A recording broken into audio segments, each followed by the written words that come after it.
Walker. Pugh. That'll do it! That will do it! Pugh for Bournemouth!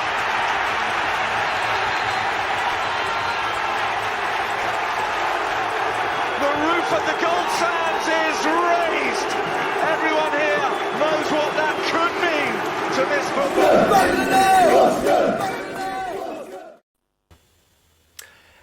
Hello Cherries fans, hope you're doing well, and a warm welcome to the second look, or the audio pod if you're listening on a Monday morning.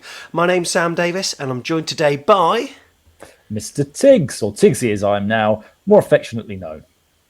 And I'm really looking forward to this one because it's quite an interesting game to dissect against Luton Town. It was another 3 points for the Cherries and we managed to survive a second half fight back, but ultimately Bournemouth defeated the Hatters 2-1 and returned to the Championship summit. As happened in recent home contests against Blackpool and Queen's Park Rangers, Bournemouth once again took a comfortable looking 2-0 lead into half-time at the Vitality Stadium, but the second half didn't quite play out like the first did, so there's lots to discuss. If you're watching this live on YouTube, then why not get in your comments? We will love to read them and go through what you have got to say. It's going to be an interesting week ahead for Bournemouth as well as we travel to Peterborough. So you know how we've done so far against the newly promoted teams, Tigz. Blackpool and Hull. Is Peterborough going to be a repeat? I hope not. I want to get a W on the board, not a D. Yeah, that would be good. That would be good if we could. And why not? I mean, we're riding the crest of a wave. There's always that little inkling at the back of your head, though, oh, when are we going to crash? But currently, still on top. Let's keep it that way.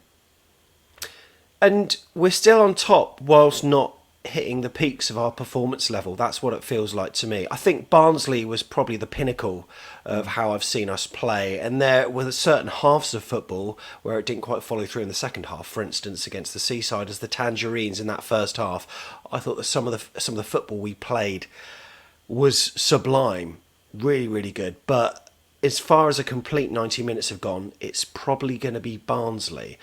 However, there are still some errors, some mistakes, some things that aren't quite perfect that are just letting these teams in. And I just want us to go 2-0 up and then 3-0 up and then 4-0 up, because 2-0, I think Eddie Howe always said it, it's always a dangerous scoreline. And it certainly proved to be the case against Blackpool. It nearly did against Queen's Park Rangers. And then Luton Town, it nearly did. But what it's doing, Tigz, it's providing us with new challenges, isn't it? I mean, certainly defensively. Yeah, it definitely does. And there is a sense, certainly from my point of view, when I look at us, that maybe it is living dangerously, but maybe Parker likes to live dangerously. Maybe that's just the way he wants us to play. 2-0 enough. 2-0 is enough for him, and he's happy to let us take our foot off the gas a little, because he now believes in the defence that's there, that can keep the ball out the back of the net. But we'll see as the season goes on, no doubt. Yeah, we will. So all eyes were on Twitter and social media at 2:00 when the teams came out. And much to many people's surprise, actually, there were no changes. And these were the lineup. So for Bournemouth, Travers in goal, across the back, Smith, Cahill, Kelly, Zamora, Pearson, Lerma and Billing. And of course, Anthony, Solanke, and on the right, Christie. So I think the defence pretty much picked itself. However, it was always a case of what's he going to do with that midfield three, many of which suspected that Pearson would come out, but that wasn't the case. But then what that does do, if Pearson is that CDM role, that gives Lerma a licence. And from what we've seen so far, Tigz, we've enjoyed seeing Jefferson in that more advanced role. Yeah, he spreads himself around that pitch, doesn't he? Like Marmite. It's quite incredible, really. I really like it. Really like it when he has that freedom. I think if you put someone else next to him, then maybe he does feel the need to drop back more. But winning the ball high up the pitch certainly gave us the impetus in some parts of the game to go on and really take it by the scruff of the neck. Just a shame, as you said, Sam, that we couldn't keep that going. It is a high energy way of playing, and maybe we just run out of steam a little bit. Don't know. But yeah, I'd like to say I was surprised. I wasn't overly surprised, really. I suppose Brooks was the one that we all thought might see come back in after his little spell on the bench last time, but no, we didn't. And I can't. You look at the way that the game panned out, and we'll talk about it more and more. When you look at what Christie did out there in the game, you can understand why he is at the moment Parker's first choice on the right.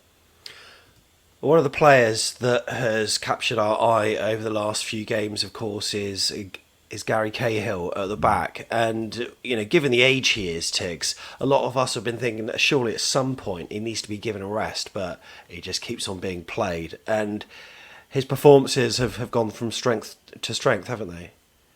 Yeah. You can't, you sort of think because of his age and because he looks like maybe he might need a break from that perspective. Actually, he plays the whole 90 minutes. When you think about the players that we've still got available that could be coming on to replace him, we don't do it. I think he's going to be there for a lot longer than we think. We do know he's super fit. I'm sure somebody said that he was like the fittest, one of the fittest players they'd ever played with. I think it was somebody at Chelsea, actually. So it doesn't surprise me. Looks after himself really well, clearly. And we would miss him now. Wouldn't have thought that before we signed him, but we would miss him now. His voice, let alone his physical attributes, have been such a massive part in the last 4 games. And the mysterious case of Steve Cook does continue. He wasn't involved in the lineup, not in the squad. Rumours of him potentially leaving the club on deadline day didn't materialise, whether that was abroad or to a certain club here, but it didn't happen. And he wasn't even at the ground on Saturday as well, which is such a shame, but also quite weird if you're going to have him as club captain or whatever. He wasn't even there, so not really sure what's going on with that. And hopefully he's enjoying watching the Cherries playing football at the moment. But for me, there is a sort of bittersweet feeling when I think about Steve Cook at the moment, because I'm loving what's happening with AFC Bournemouth. I'm loving Cahill at the back, but I also do miss Steve Cook incredibly. Yeah, I really hope that he gets another chance to come on and play some minutes and maybe impress and maybe keep a place. Who would he come off for? Lloyd Kelly, maybe, now more than Cahill, left-footed. I scour the photos, training photos quite often, and he's in there. So he is training with the club, and I imagine he'd be a great asset in that respect for your forwards to be playing against a centre-half of his quality. So he has a role to play. It's just not the prominent role, Sam, that I think a lot of us would like to see. And it would be sad if between now and January he doesn't get some minutes, and that's how we say goodbye to Steve Cook. Yeah, agreed. So let's get into the meat of the game then. And once again, it's rinse and repeat for AFC Bournemouth, isn't it? Slow start, check. Cherries score a goal against the run of play. We did that. We then started to dominate the game and then scored a second, and then we make a tactical change that seemingly invites pressure in the second half. But let's start from the very off, and it was a very slow start for AFC Bournemouth. And Luton Town, I know they're a bottom half of the league side at the moment, and I'm not even going to mention that hashtag today because I think we've done it to death on previous shows. And we've been quoted that, they're watching our channel. They'll probably be watching this now with their finger on the record button, just waiting for us to say something patronising. But the fact is, they were a lower half side. And some of their results this season sort of gave me hope that, we probably could get a result against them. But based on the first 13 or 14 minutes, I thought they were very impressive on the ball, didn't you? I think I messaged you, Sam. I think I said they should be 2-0 up. Yeah. But you didn't see that message straight away. You messaged me back a little bit later when we were 2-0 up. But it's... Some people are just involved in watching the game. I know. That's right.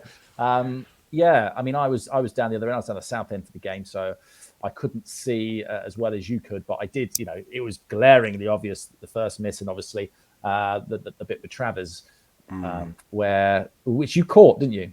Yeah, I did. So, the first one was unbelievable. So the ball's on the right-hand side, and Harry Cornick, who looked fairly impressive, actually, he's made that step up to the Championship really well. And on the right-hand side, number 7 running in, and he flashes that ball across the box, just played forward into the path of Adebayo. And how he missed that, I don't quite know. I think he was maybe a little bit too close to the ball, needed to be maybe just slow his run a little bit to have then been able to just tuck it home with his stride. But sort of got tangled on his feet, and I don't know, it was with his right foot and then it came off his left, and honest to God, I've seen misses on TV, and you see like YouTube worst misses compilations. Yeah. That's got to go in them, as far as I'm concerned. I don't think in the flesh I've ever seen one that bad. I mean, you know, to all intents and purposes, I thought Luton should be 1-0 up here. I even looked away thinking that they had scored, and then I hear this ironic cheer from the North Stand thinking, what? Yeah. How did he miss that? And, you know, looking back on my little Steadicam thing, it's like, oh my goodness. And then within a minute, we tried to play it out from the back. The ball's then played back to Travers, and he just slightly dilly-dallies on it and nearly puts him in again. But thankfully, he didn't take the chance. And you know what? We've had a bit of luck with some of our wins so far, I feel, and somehow it's still with us. But that's not going to last forever. No, it's not. It really was a game of who was the more clinical, wasn't it, in that respect? I mean, we could have been 2-0 down. Would we have got back in the game? Do you know, I think we would have. I still think we would have, but I think it would have given Luton a lot of hope to maybe see us off. Yeah, I remember being there ourselves where we've had opportunities early in the game to kill it off, and we haven't had them, and we've gone off, you know, the next 45 minutes and had very few chances, and you just think to yourself, oh man, you know, those were our chances and we've missed them. But they're going to score a hatful this season. They've already scored a hatful, pun intended, and they will concede as well. Oh, thank you. So, yeah, we knew it would be tight, and we knew they like to fight. So I'm glad that we didn't go 2-0 down. No, so what I'm doing at the moment, I'm watching the highlights on the AFCB.co.uk website. So I recommend you check that out for a 5-minute package with the dulcet tones of Chris Temple talking you through things. And it looks like it's Jayden Anthony who plays the ball back to Ben Pearson in midfield, and he feeds Adam Smith on the right. And then Christie is in such a wide position, and he looks as though he's going to take on his marker, like showing in the line. He doesn't. He cuts in on his left foot and has a good strike. I mean, albeit it goes into the palms of the keepers, but it just shows that he's actually fairly decent and fairly adept. And, you know, we know that he can run down the line and he can cut the ball back from the byline. We've seen that he can cross well, as we've seen by the second goal. He can do it from both sides, but that just shows a bit of intent. And he did that in the previous game as well, where he stung the keeper's palms a couple of times. So people are kind of... You're talking about this Christie Brooks thing. He is a feasible alternative for Brooks, isn't he? And it's, you know, players that you could probably swap out throughout the season based on these last few games where I've seen him, almost in a Pittman-Kermorgant style. Yeah, potentially so. Very versatile player. I think he can play anywhere across our kind of front, whatever, 3, 4, I don't know.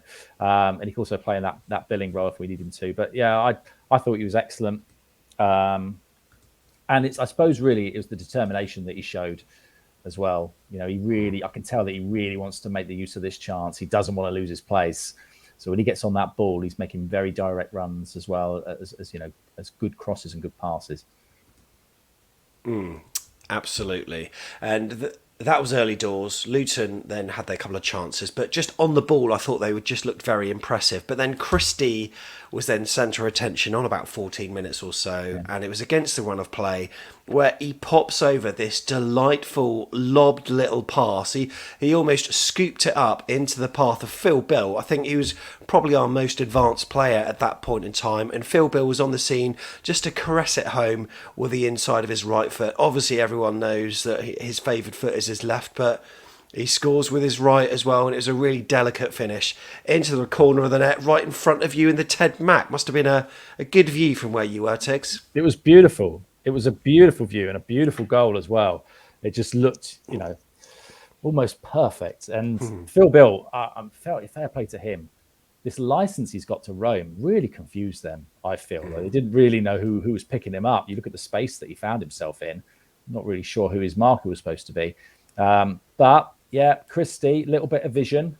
Lerma did some good work before that as well, and the ball's in the back of the net. And the celebration was fantastic. The way he ran up to the fans, I can tell he's really enjoying his football. Doesn't, you know, it's so different to when we were watching in lockdown, isn't it? Phil Bill and the kind of role that he's being asked to play and how much he's enjoying his football. With the widest smile I've seen probably this week.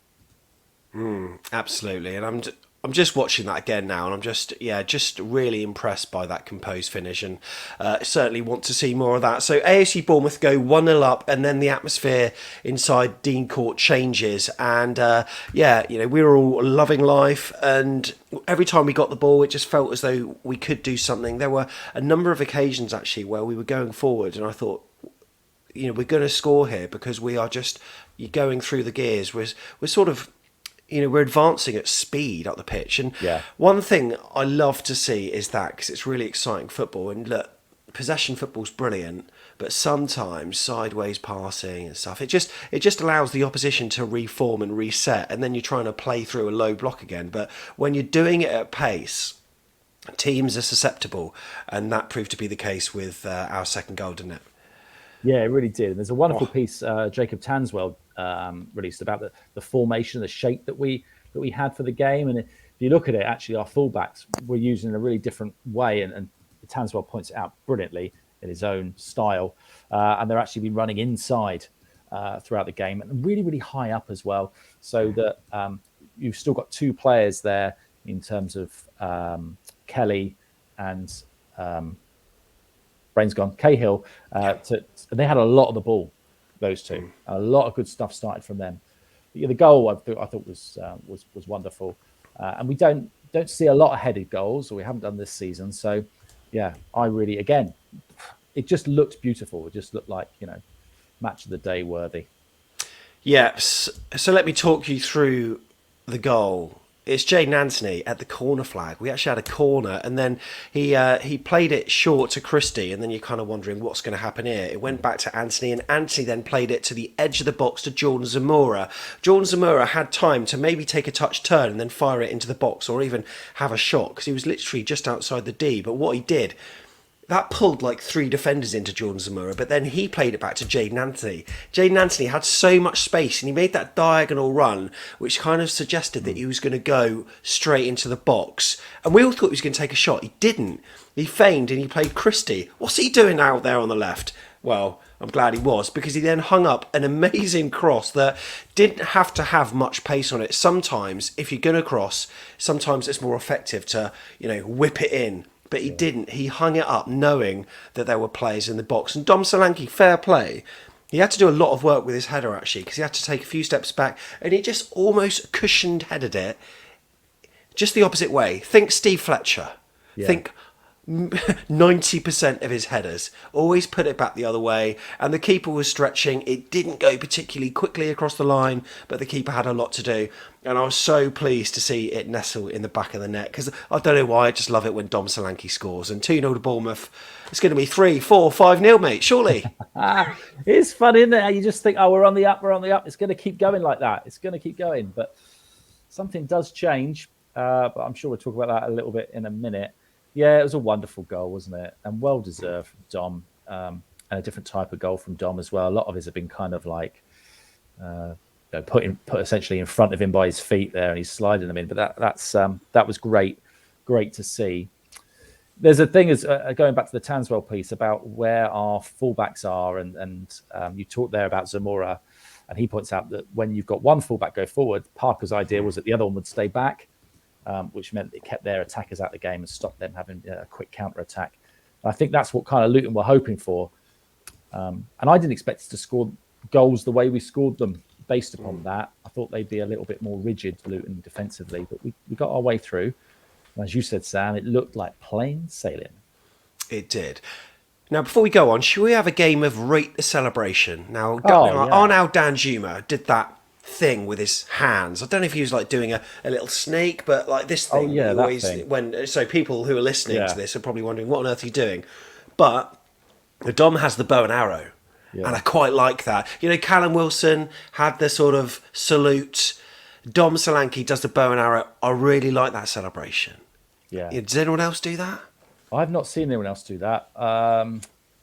That's probably one of my favourites, actually. Now that you've drawn my attention to it, Sam, I mean, short of that classic Bradbury one from a few years back, he knocked out the whole team. But no, apart from that, I really like it. I can't think. I mean, Fletch used to scream and everyone jump on his back, didn't he? So, Can we think of any more goal celebrations? I'd love that in the comments below, by the way, anyone watching this now. Can you think of any good goal celebrations from Bournemouth players?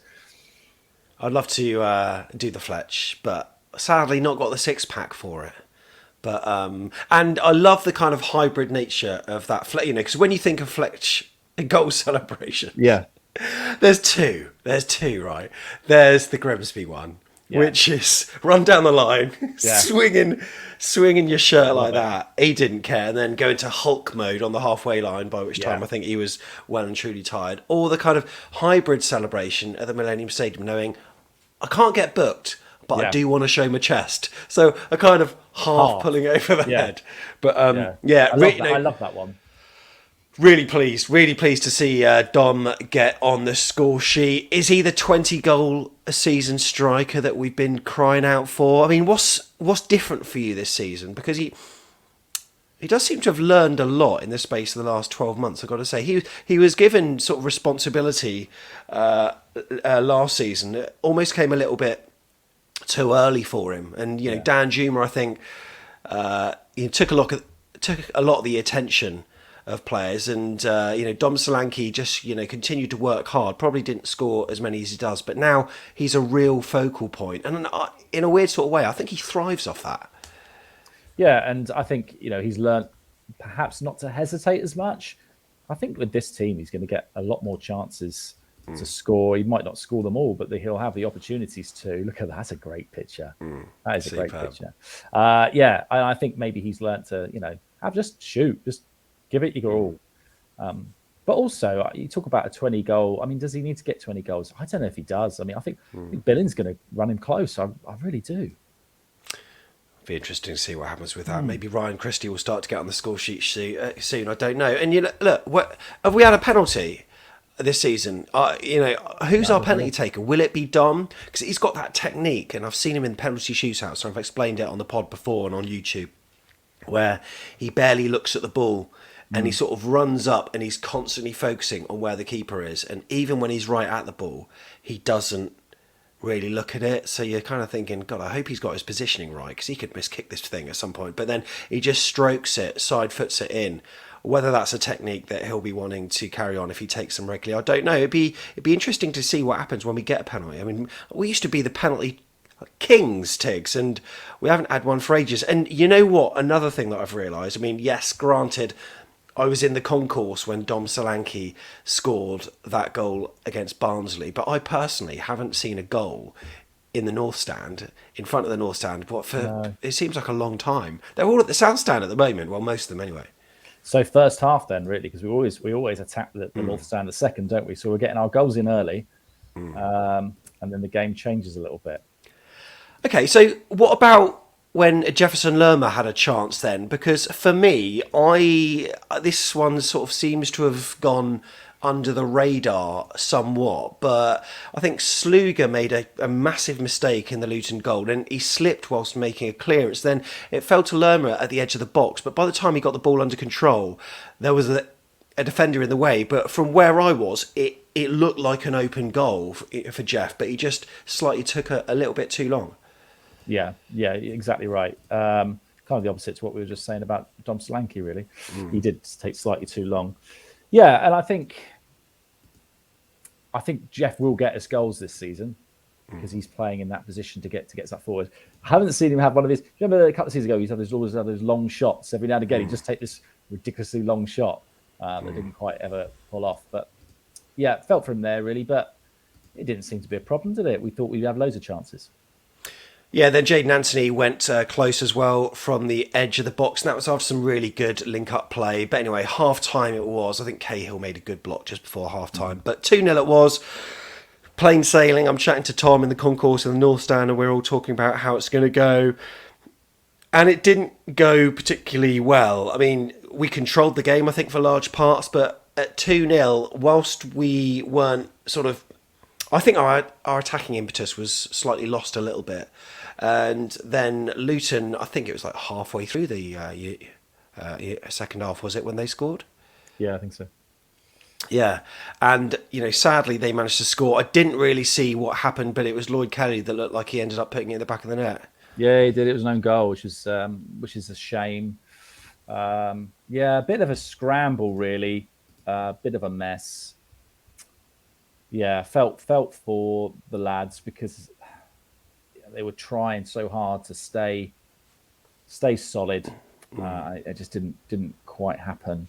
But then Parker said some interesting things about the game. You know, you're going to concede, and it's about how you react to that and how proud he was of the fact that you didn't let any more in. Is that you, Sam, in that photo? Oh my God, it is. It is.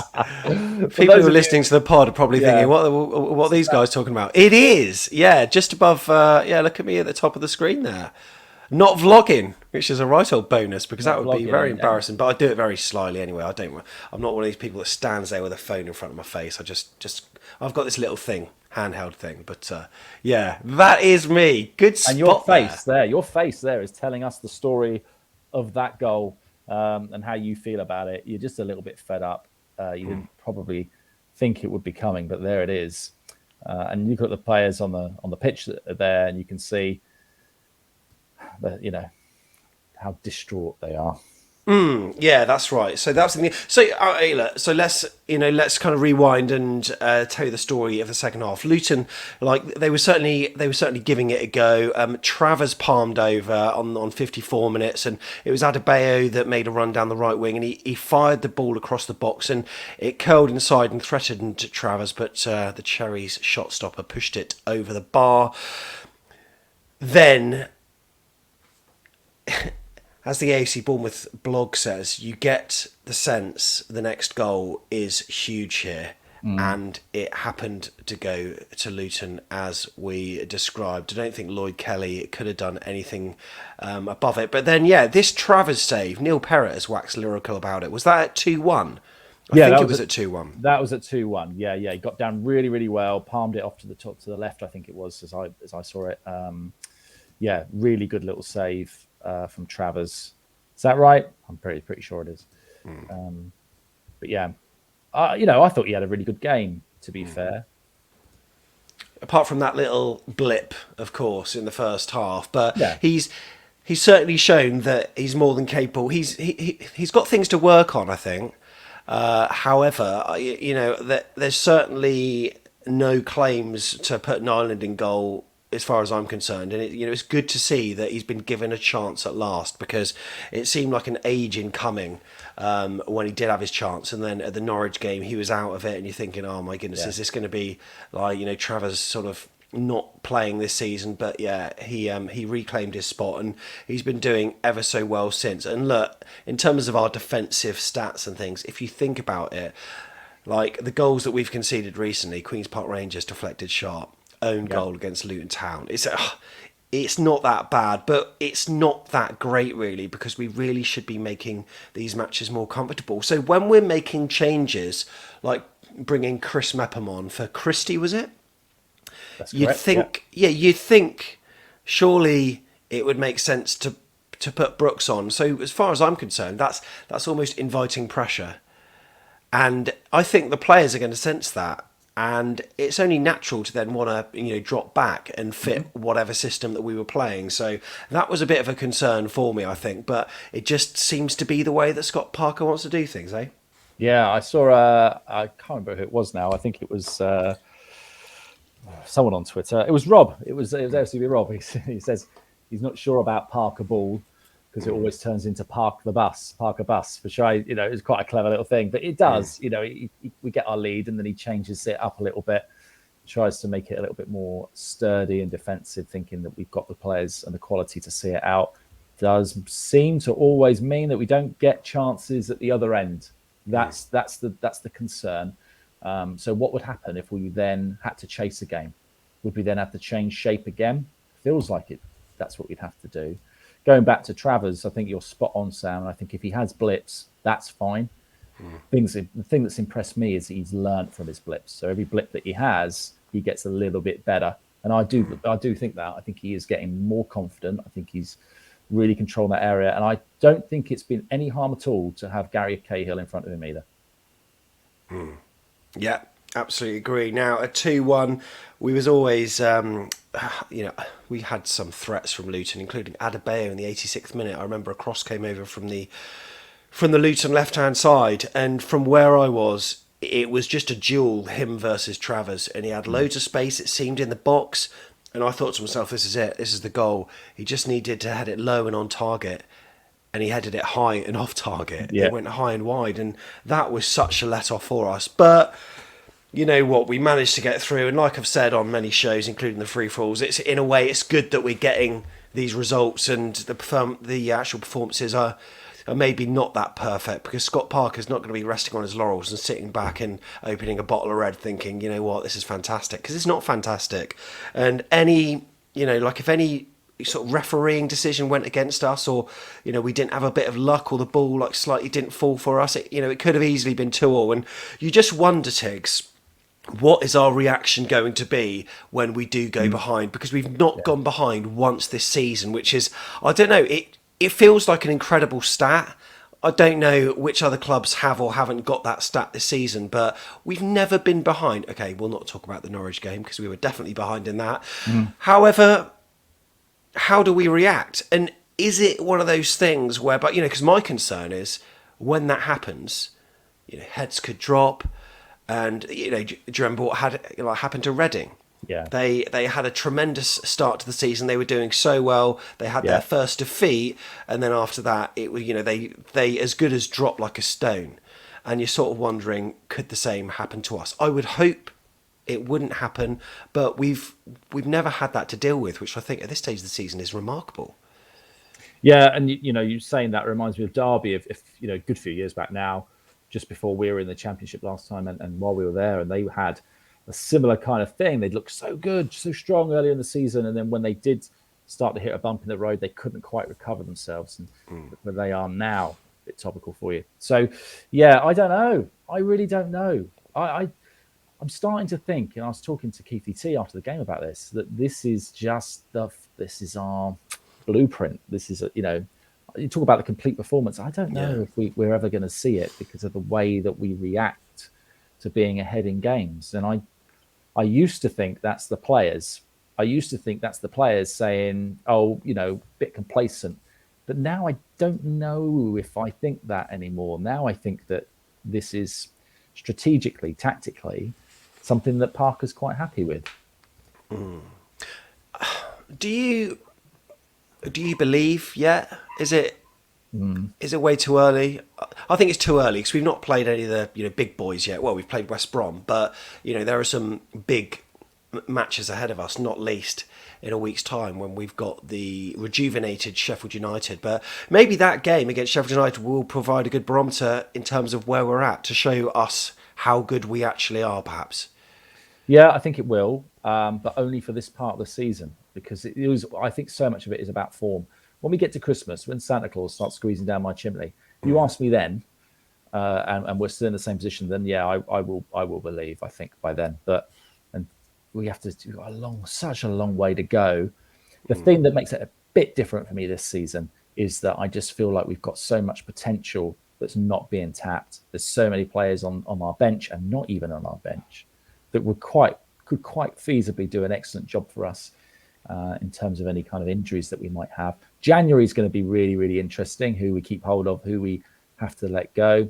I wouldn't imagine we will strengthen, although depends how Travers gets on between the sticks, because there were rumours of him not being particularly high on the first choice goalkeeper list for Mr. Parker. But hey, we'll see. I think he's doing a grand job so far. And yeah, but not ready to believe yet, Sam. Not ready to believe yet.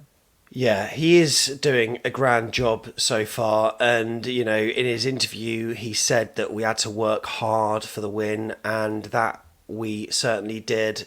He knows that there are things to improve on. And I'm just going to read a few comments from the Vitals Forum with regards to some criticism aimed at some of the players in the second half and just the tactics in general. So some people are saying Christie and Billings' second half performances, they say that anonymous would be kind. The second half tactics were not good. Trying to walk the ball into the net, not enough movement. Some person says that there were enough chances to take a shot on the edge of the box, but we preferred to knock it out wide. Someone echoed in another way of saying it what you said in terms of we seem to have a 2-goal issue. We get 2, and then we get sloppy, and then too cocky at the back. Top Farrier on the Vitals forum says, I don't honestly know what the tactics were in the second half. I can't remember the last time we looked that bad. And look, this is a good thing, right? We're echoing comments that are negative when we're top of the league. So, we are struggling to find comments, but we are. There are things to work on. And look, this next match against Peterborough will give us the ideal chance to, express ourselves on the football pitch against a team that really struggled in their last match. They lost 3-0, and we should really go into it expecting a win. But like I say, we just don't know, don't you? I mean, it could well be a draw. My moment of the match, do you know what it is, Tigz? No, I don't, Sam. Tell me. It's this, captured by Kerry Phillips. We've talked about it already, but this is a great view.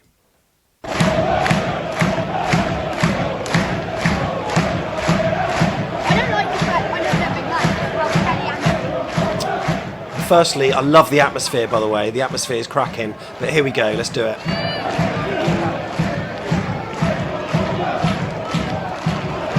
all disconjungled in the box. Yeah! Beautiful. Absolutely beautiful and well worked. And it was not only the movement. It was not only the movement for that goal, but it was actually the spell of possession that we had which actually led to the corner in the first place. Because, as I said, we just went up the pitch with such confidence. We moved really quickly as well, and ultimately it resulted in that corner, and we dispatched it really, really well. I'd love to see us going 3-0 up. So lads, that's the challenge for the first half against Peterborough. So when we come off at half time at London Road, let's have 3 goals, eh? But let's talk a little bit about Luton Town, Tigz. That they're going to be all right this season, aren't they? Even if there weren't points deductions, they'll be absolutely fine. Yeah, they'll be absolutely fine. They look a really strong outfit. I know we kind of keep using that word "strong" to describe them, but they really do. And I think they'll do all right this season. I don't think they'll be dragged down into it. Respect to their group of fans they brought. They made quite a lot of noise for some periods, and yeah, I think they're right. I mean, just shows you, doesn't it? Teams like Luton can do okay.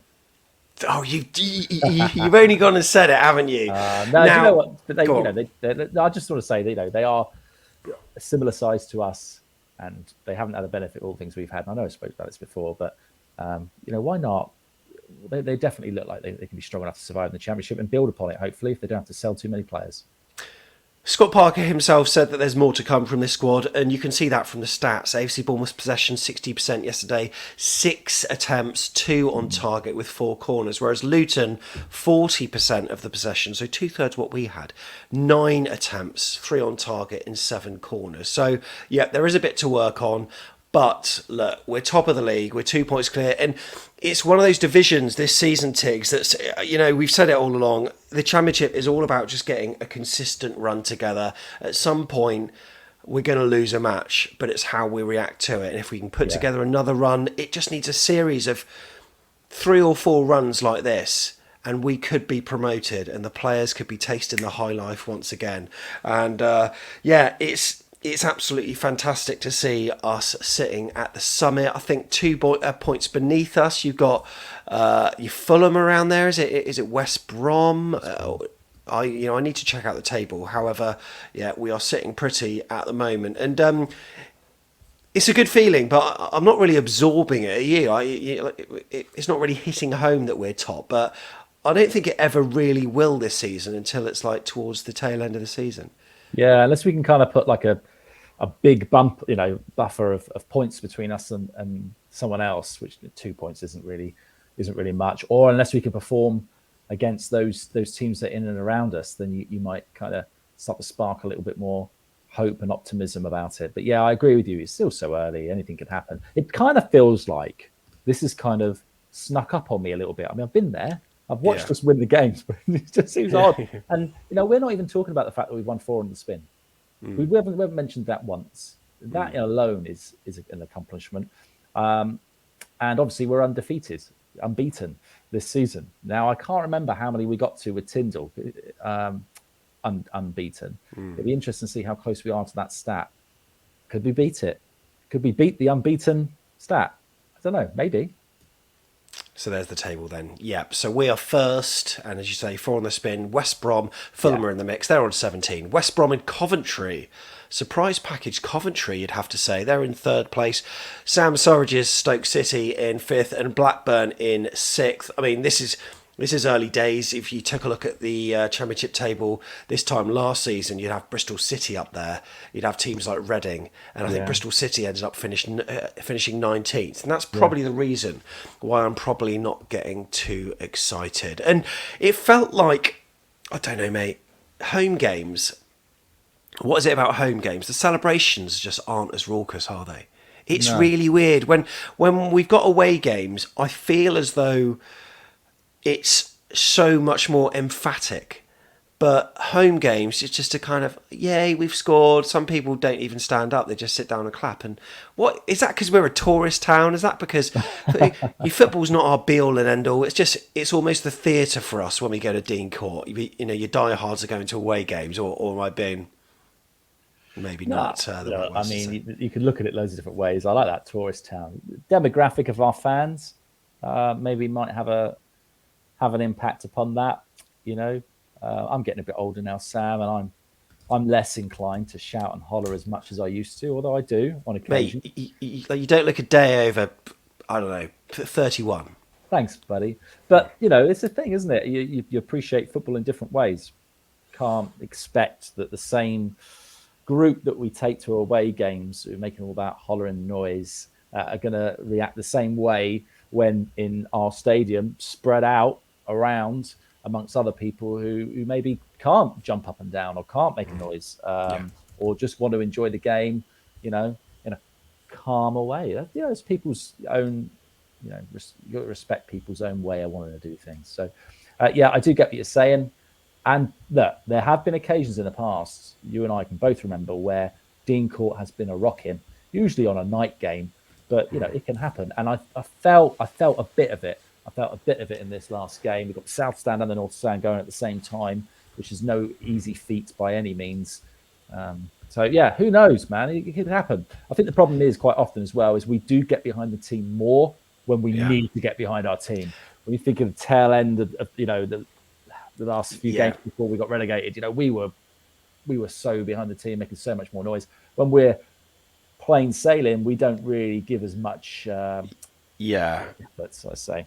I think this is going to annoy Luton fans once again, but a lot of it's down to the calibre of teams that we're up against. And like you say, if we were in a tight match and then we managed to notch a late winner, even Birmingham City, like Solanke's goal, it wasn't particularly late in the game, but the celebrations will be more, you know, heartfelt, let's say. And I was loving life on the vlog doing that. And, you know, vlogging, thankfully I wasn't holding the camera on that photo that you that was just flashed up on screen shortly. But yeah, we've done the vlog once again. So if you haven't checked it out, there's lots to be seen. And we even give you a bit of a behind the scenes look at what it's like when we did our match day breakfast show as well. Of course, we're in different locations, but we're doing it from a laptop. I've got my laptop propped up by a little stool that you usually tread on in the kitchen, stand on to reach the top shelf, reach the condiments up there or whatever.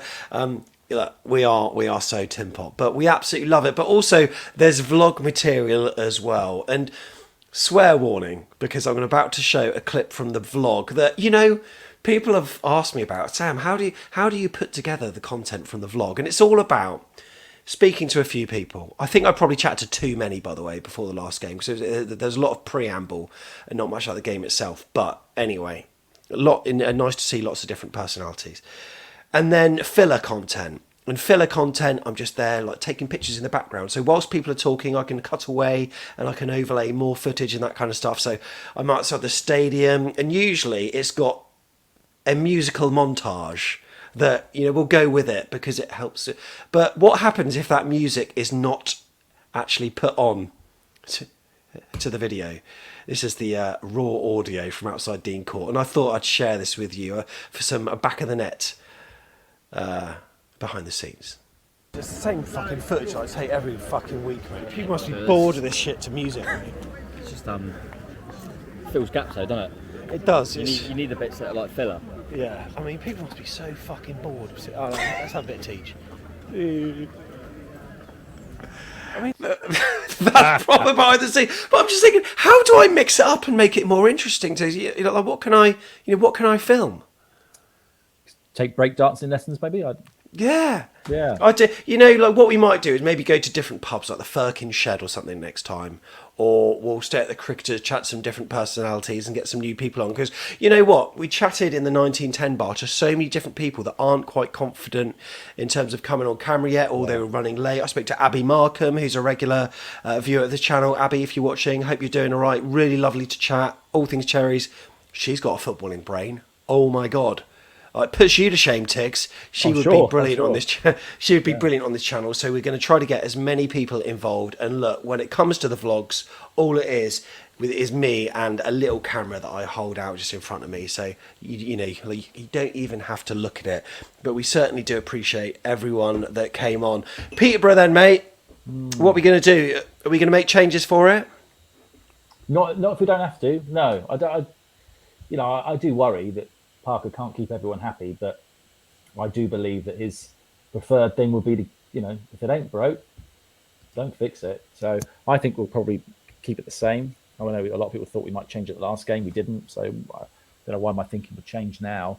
So yeah, I think it'll be pretty much the same kind of lineup unless we see an injury.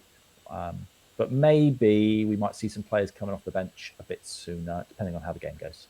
Well, part of my thinking was that Chris Mepham was maybe brought off the bench to perhaps deputise for Gary Cahill, give him some minutes, give him some actual game time, because it's a long time since he's played a match for AFC Bournemouth, and maybe prep him, because Gary Cahill, he can't play week after week after week, or can he?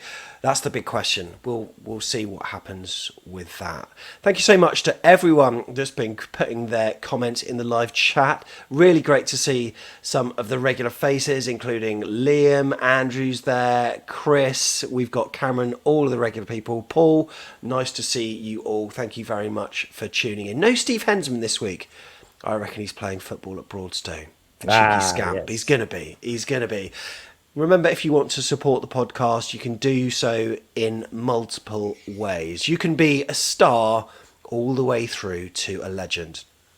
On this very YouTube chat, as you're watching live, there is the ability to put in a super chat. I think we get about 60% of what you submit. So it's not the best way, but it's a very easy way for you to donate to the channel. It certainly really helps. Or you can go to afcbpodcast.com/coffee and make a one-off donation as well. The back of the net mugs, we promise they will be back in stock as soon as possible. Plus, you can also be a legend with a monthly donation as well. That is at afcbpodcast.com/coffee. I've popped the link at the bottom of the screen for you, and that's a monthly donation to help with our running costs.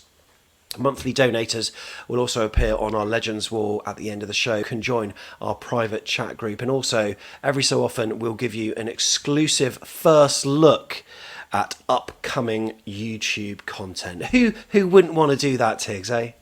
Who wouldn't, buddy? Exactly. Well, from myself and Tigz, thank you very much for watching. If you like what you see, well, make sure you press the subscribe button, but above all, press the like as well. How's your week panning out? Are you going to Peterborough, Tigz? I'm not going to Peterborough, mate. It's work for me, so I can't, unfortunately. But what I will be doing is, before I appear on air next time, I'll be messaging you to see what Bournemouth shirt you're wearing. Because this is a little bit Bobsy Twins, isn't it? It's a little bit embarrassing that you and I are wearing the same thing. Yeah, it is. Like, well, were you looking at me then? You were actually looking at me somehow. How do I can reach over and grab you. Thanks for tuning in, Yeah. and we'll see you on the next one. Up the cherries. Up the cherries.